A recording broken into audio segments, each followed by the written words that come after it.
Welcome na usab sa atong pamalandong sa pulong. Kinsa ang makaluwas og sa unsang paagi kita maluwas? Buhat 4:12. Ang kaluwasan makaplagan lamang diha kaniya kay dinhi sa kalibutan wala nay laing ngalan nga gihatag sa Dios ngadto sa katawhan nga maong makaluwas kanato kung dili ang ngalan ni Hesukristo. Mao nga kung adunay mga kalisod, katalagman o dakong kalamidad nga mohapak sama sa bagyo, linog, kalayo, balatian ug uban pa, bisan pa ang dili Dios nun, walay laing ngalan nga ginasangpit kung dili Dios ko.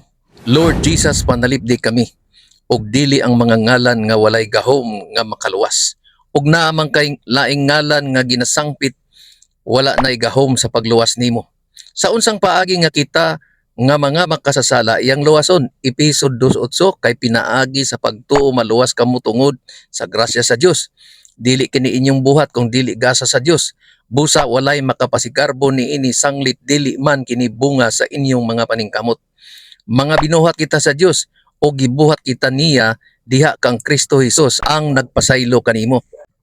Ang driver nga nakahimog traffic violation sad-an og dapat silutan apan kay buutan man ang nidakop nimo, ikaw iya gipasaylo.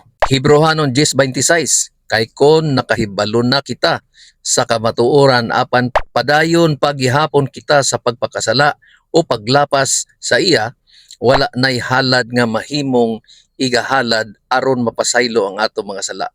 Dili kini akong pulong kung dili sa Biblia kinigikan, ako lang kini gibasa. Mao nga og dili ka makadawat niini pagampo pangayog tabang sa Dios nga makasabot ka. Tinuod nga sakit ang kamatuoran apan kini makahatag kanatog kagawasan. Si Pablo maingon sa Galacia 4:16, karon giisip na ba ninyo ako nga kaaway tungod kay gisulti ko kaninyo ang kamatuoran? Hinaot nga dili. Ang Juan 8:32 nagaingon, og kamo mahibalo sa kamatuoran ug ang kamatuoran maghatag kaninyo kagawasan. Dinhi na lang usa kita kutob sa atong pamalandong sa pulong. Hantod sa sunod na pod nga video, ang Dios mag-amping kanatong tanan.